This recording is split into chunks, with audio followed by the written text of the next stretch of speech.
What kind of person smashes their SUV through a neighbor's fence, wrecks a family barn, then tries to pin the blame with a lost $75,000 insurance scam only to find out they just messed with the state's governor? Let me tell you about the day Lisa Harper, the queen bee of the Willow Creek HOA, thought she could bully her way through my life and got a hard lesson instead. It was a quiet Saturday when the crash shook my world. Glass splintered, wood cracked, and my coffee mug hit the floor as I sprinted to the window. A gleaming white Cadillac Escalade had plowed through my fence, flattened my prize-winning peonies, and slammed into the corner of my barn. My heart pounded. That barn? My great-grandpa built it in '29. Those flowers? My late wife's pride and joy. I grabbed my phone and bolted outside, ready to lose it. There she was, stepping out of the SUV like she owned the place. Lisa Harper, all blonde highlights and oversized sunglasses, already yakking on her phone. "Yes, I need to report an accident," she barked, not even glancing at the wreckage. "This guy's got hazardous junk all over his property. My car's totaled." I stood there, jaw on the ground. Was she seriously blaming me for her driving like a maniac? "Excuse me," I said, trying to keep my cool. "You just trashed my land." She lowered her shades, eyeing me like I was dirt. "Your fence is too close to the road. It's a danger." My fence was 20 feet from the pavement, on land my family's held for a century. I took a deep breath. "I'm calling the cops." She smirked. "Already done, honey. They're coming. I'm Lisa Harper, president of Willow Creek HOA." That explained everything. The shiny new subdivision show next door had been a headache since it sprouted up, with their endless gripes about my eyesore ranch dragging down their home values. "I don't care if you're the mayor," I shot back. "You smashed my property." Lisa strutted around, snapping pics with her phone. "These buildings aren't up to code. The HOA's had issues with you for months." I clenched my fists. "Your HOA has zero say over my land. I'm not in your fancy club." She laughed, cold and sharp. "We'll see. I've got friends on the county board." What she didn't know. I'd been sworn in as governor 3 weeks ago. I kept it quiet around here, just wanting to be Tom Reynolds, the guy with the old ranch. Most neighbors didn't even know. I liked it that way, kept the politics out of my weekends. The police rolled up, and Officer Daniels climbed out. His eyes widened when he saw me, but I gave a quick head shake. "Just Tom today," I muttered. He nodded, "All business."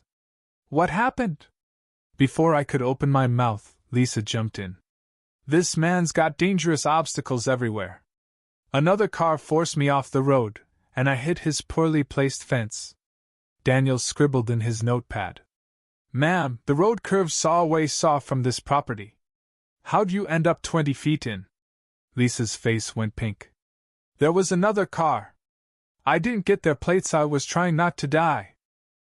I stayed quiet, watching her story crumble. Daniel snapped photos, noting the straight skid marks from the road to my fencino swervying. "No, nothing." "Sir?" he said to me. "Got any cameras?" I nodded. "Plenty. I'll get you the footage." Lisa's cool slipped for a split second before she rallied. "Well, I'm filing an insurance claim. Your junk caused thousands in damage to my car." I met her eyes. The truth always comes out. While Lisa called a tow truck, I showed Daniels my security setup. The footage was crystal clear. Her Escalade cruising along, then deliberately turning off the road, speeding up, and smashing my fence. No other cars. Just her, grinning behind the wheel. Daniels raised an eyebrow. "Keep this safe, sir." After they left, I surveyed the carnage. That barn held memory as me kids' initials carved in the beams, my wife's laughter from summer evenings. The cameras? I'd installed them after campaign threats, never thinking they'd catch a neighbor pulling this. That night, my chief of staff, Rachel, called. "How's the ranch, Governor?" I chuckled. "Eventful. Might need to head back early." "Trouble?" she asked. "Just a neighbor acting entitled." I've got it. After we hung, I found a paper tacked to my due an HOA violation notice for unsafe structures, and a due law 500 fine. I laughed. Lisa had no clue who she was poking. By midnight I was digging. Willow Creek's developer, Greenway Homes, wanted the 30 acres behind my land for expansion but needed a road through my property. I'd refused to sell 3 times. So that was her game, make my life hell until I caved. Too bad for Lisa, I'd faced worse than her in politics, and now I had her on tape. 3 days later, an insurance guy, Mark Evans, called.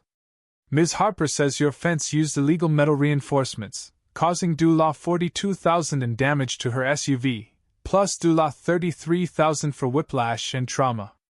I nearly choked. Due law $75,000? That's insane. He coughed.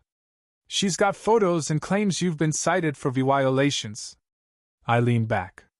Mark, I've got video of her intentionally saw driving into my fence. No other cars. My fence is standard, inspected, and legal. I'll send the footage. Silence. That'd help, he said. I called my lawyer, Emily Carter, who'd handled ranch stuff for years. This is textbook fraud, she said after seeing the video. Does she know you're the governor? Nope, I said. Let's see how far she pushes. That afternoon, another HOA letter arrived demanding I remove my hazardous barn in 7 days or face due law 100 daily fines. Then my neighbor Pete stopped by. Tom, the HOA's bad-mouthing you at their meeting tonight. Saying you're a slob dragging down their prices, maybe running some shady business. I dug deeper. Lisa had 3 prior insurance claims in 5 years, all blaming others. 2 settled, 1 fizzled when witnesses appeared. My cameras also caught a guy in a suit scoping my land post-crash, driving a Greenway Homes car. Emily confirmed it. They're after your land for a shopping center. Lisa's brother-in-law runs Greenway. It's a setup. The next morning, county trucks showed up. Code enforcement, the lead guy said. Complaints about unsafe structures. I smiled. Got a warrant? He blinked. No, but then come back with one. I cited the exact county ordinance, and they left grumpy. Down the road, Lisa watched from a new Escalade, our eyes locking before she peeled out. Emily called later. The insurance companies paused Lisa's claim. Greenway's CEO is her brother-in-law, and they've applied for permits needing your land. I grinned. Time to go on offense. That night, I crashed the Willow Creek HOA meeting in a plain suit, slipping into the back. Lisa was at the podium, flashing photos of my ranch. This slob's tanking our property values. A resident piped up. Doesn't he own his land? Lisa's brother-in-law, Greg Nolan, chimed in. We'll bury him in code violations and fines until he sells or goes broke. I took notes. Their plan? Fake complaints, insurance scams, and permits to squeeze me out. What they didn't know, Emily was prepping a lawsuit for fraud, trespassing, and conspiracy on state letterhead. The game was about to flip. In court, Lisa sat smug, sporting a neck brace for her whiplash. Her lawyer painted me as a careless rancher endangering her prestigious community. The judge looked unimpressed. Emily stood. We've got video. The screen lit up, Lisa's Escalade veering, crashing, her cursing on a call. Gasps echoed.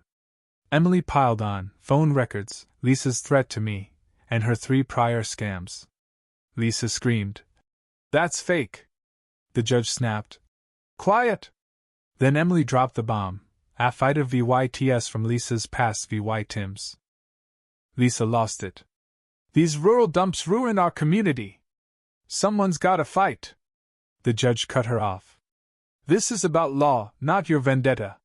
She pointed at me. He's framing me with connections. The judge sighed. State your name and job. I stood. Tom Reynolds, governor of this state. The room exploded. Lisa's jaw hit the floor.